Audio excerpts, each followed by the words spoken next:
Hello and welcome to Tech Shorts, and this is how to create a flow.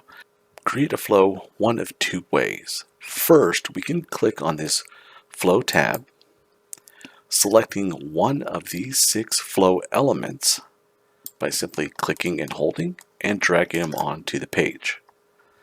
Different flow elements have different sizes and different number of boxes, depending on the way they are designed. To edit these boxes, we simply click on one.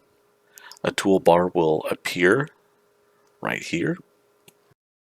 At this time, we can change the font, the style, the font size, the font color. It would be a good idea to select a lighter color on darker backgrounds. Should we want a stroke style around the boxes, we can also select how thick we want the border around the photos to be. We can bold the names, italic, underline. Here in the middle, we also have the flow options. By clicking the down arrow, we will see that the flow options is now selected. Quick tip, if you click this thumbtack here on the side, you can now drag this screen to anywhere you want. Should you want to move it here to work on the left page or move it over here to work on the right page. It is recommended to uncheck automatic. As you get rid of rows, you will see the images will start to stretch. So this is why we recommend to uncheck automatic.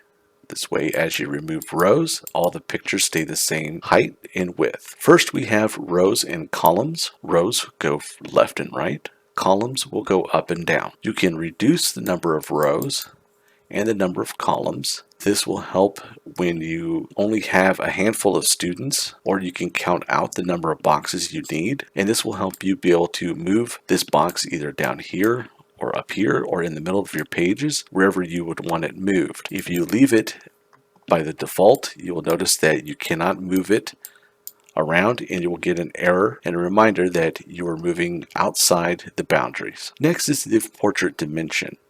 After we got our rows set up and our columns set up, here we can adjust the width, or how wide we want our photos, and how tall we want our photos. Next is portrait spacing. A lot of times we will tell people just to leave this, or if you want to add a little bit of distance between the photos, you can. Here you can select portrait shape. You can change the shape of the portraits. A lot of people will leave them square. Here, rounded corner. Some of the shapes you can round the corners on, such as the rectangle, and you can provide a slight rounded corner. Should you want to change the location of where the names are, next tab right here is name options. Currently the names are on the left horizontal, but you can actually change the names to the right horizontal should you want to display the names this way. Another way to add a flow element onto the page is we can do it through the templates. Some templates already offer flow elements. Here we can go to design, click the down arrow, click on portrait, and here you will see there are several different options. You can click on all portraits and slowly scroll down to look at all types of designs. If you find one that you like, you can click and hold, drag it onto a page, and here you can see that a flow element is already set up for you. Once you're happy with the page, come up here and hit save. Once you do, the program knows that a change has been made and it's ready to flow. And this is how you create a flow. Thank you for watching.